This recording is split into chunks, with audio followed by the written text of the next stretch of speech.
Hey guys, Professor Bill, Comic Book University, and BatmanSuperman, issue number 3. This was a really good comic book that really sucked. What do I mean by that? This is a comic book that's meant to shock and awe.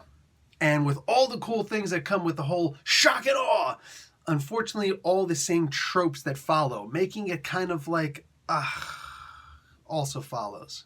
Guys, at the end of the day, I'm going to give you 5 things about this comic book, and I'm going to let you decide what you think about the comic book based on those just to think about after we talk about who made the book. So, this issue is called Who Are the Secret Six? Part 3. Joshua Williamson is the writer, David Martinez is the artist, Alejandro Sanchez on colors, John J. Hill on letters, Marquez and Sanchez do the cover, and Paolo Pantalina and Romulo Ferraro Jr. does the variant cover. So let's get talking about number 1 on this list. The Batman Who Laughs is way too overpowered. Like, he is uber OP. What the F, dude?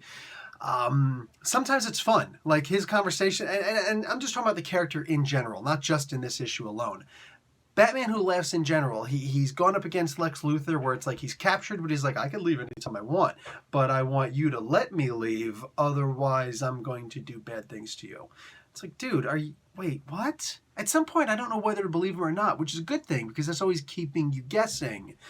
At the same time, in other comic books, it's just, he's always ahead. Nobody has a chance of catching up. Batman, who's always like, yeah, it's like, no, Batman-Joker combination, he's way ahead of you. Somehow he thinks faster than you. Or he's done all this stuff before, or who cares? It's funny. The idea of the Joker is the guy who doesn't actually do a whole lot of planning. He just lets chaos take over. Where's the Joker in this? Just laughing while Uber Batman takes over? I don't see a whole lot of spontaneity on the part of the Batman Who Laughs. I just see a whole lot of super duper careful planning. And that's not really what I expected from this character. And I sure as hell don't need a character who, no matter what happens, the heroes are always lagging behind. Batman's reduced to saying, okay, I need to start trusting you, Boy Scout Superman, because you're, not going to think the way that he thinks. Yeah, but don't you think that maybe he would have thought of that already? Literally, the only way to win, in my opinion, would be to back out of the conversation, just get out of this completely, and allow, like, let's say, Wonder Woman or Hawkman to take over. Somebody who's willing to kill the bad guy, because that's probably what we're going to need in this case. Nobody can beat the Batman Who Laughs. I think that's been established by now. It's at the point where, when he finally does get beat, we're going to be like, dude, that was just cheap. Because of all the things that he's gotten away with before, all of the miracles that he's pulled off before, and now all of a sudden he's just going to be stopped. And what's actually going to stop this guy? Let's talk about number 2 on this list, and that is Jim Gordon going after Barbara. See, now, this is the kind of thing that I want to see in a comic book. This is something I never expected. This is Jim Gordon, Commissioner Gordon, going after his daughter, Batgirl, Barbara Gordon. Wow. And he's going to do it with a smile and a chuckle. Yeah, see, I didn't expect something like that. That's the kind of thing that I expect to see in a comic book. I don't need to see 16 steps ahead, 47 steps ahead of Batman. What I need to see is, here's something you didn't think about doing, because wouldn't that just be a great joke? A dad killing his daughter? That's the Joker mixed in with a Batman, or just the Joker by himself. That's awesome. It's frightening, but it's awesome. That's the kind of writing I want to see. That's the kind of stuff that freaking Joshua Williamson is capable of doing, rather than going to a checklist of, oh, we're going to do a shock and awe, so check, check, check, check. No, I don't want to see that. How about throw away the lists and just do stuff that you want to see that's going to make me go, so that's why I read Joshua Williamson books, because that's what I kind of wanted. Anyway, let's get talking about number 3 on this list, and that is, the rookie armor seems to have been wasted. See, it makes a return. And by a return, I mean, we haven't seen this since the New 52. And to be entirely honest, it's Batman or whatever back in the New 52. I didn't read a whole lot of 52, including these stories. I don't know anything about this rookie armor except it looks really cool and I'd love to be able to buy them. I know there's a Build-A-Figure piece, a Collect and Connect thing for some of the characters that you can actually put together the rookie armor, and that would be freaking awesome because it looks cool. It looks sick. At one point, New 52 Superman went up against it, and Jim Gordon was actually operating the thing, and that's awesome. That's the kind of stuff I would like to see in a comic book, but I wasn't reading New 52. Anyway, makes a return. It's like, wow, but then it also gets defeated, like, really quickly, really easily. Yeah, turns out that there's another use for it later, which I actually liked that, but I think that they could have done something else instead. Because see, when you're going to just out of nowhere pull up the rookie armor and make everybody go, whoa, you don't want 3 pages, 2 pages, 4 panels later, us going, oh, they already defeated it?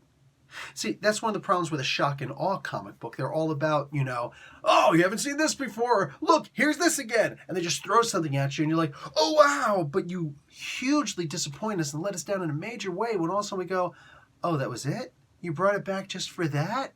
Yeah, because that's exactly how I felt. Really? I heard so many good things about this armor. And for it to just be, that's just sad. That's sad. Anyway, and I know that the Superman who went after was actually the depowered one after everything. I was actually watching the Rob Explains, Comics Explained stuff at the time. So, yeah, I know the story from there, but I never actually read it. Anyway, let's get to my number 4 in here. Blue Beetle being infected. Yeah, that's the kind of shock and awe that I'm looking for. That's amazing. Maybe they gave it away who all of the 6 or 7 or who are, the 6 who are all going to be infected. I remember Hawkman, I remember Shazam. I don't remember anybody else.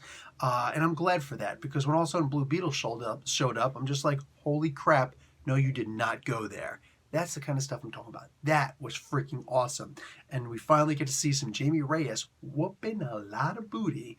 And I'm really looking forward to next issue specifically because of this one incident. Damn, that was good. Finally, let's talk about number 5 on this list, and that is the Lex Luthor competition. Listen, man, you ever read those Dragonlance Chronicles? I think I have them up close, if I could. Oh, yeah, right here. I have the 3 original ones right here. Oh, look, 2 of them are actually this is actually a new cover for issue number 1, but these are the original covers for issue number 2 and 3. All right, 2 and 3. And Dragonlance from Dungeons and Dragons. These were incredible. And there was something that was said in these books that's actually very important. Evil always turns in on itself, or always folds in on itself. I don't remember the exact quote, but that's the gist of it. Evil always turns in against itself, winds up fighting and destroying each other. All good has to do sometimes is just stave off everything. You don't necessarily have to defeat all the evil, just the evil that's left over after they turn against themselves. That is what I'm seeing here in this book, because Lex Luthor doing his thing with the Year of the Villain, and Batman Who Laughs doing his thing with BatmanSuperman and everything else he's going to be doing. Yeah, I really wanted this to turn into Batman Who Laughs against Apex Lex. That would be sweet. Maybe we'll get that. Anyway, guys, that's the 5 things about this book. It's a very bittersweet kind of story for me. There's a whole lot of good, but unfortunately, there's also some bad thrown in because following a checklist means you're also going to get the cons with all those pros. Anyway, guys, Professor Bill, Comic Book University. Class dismissed.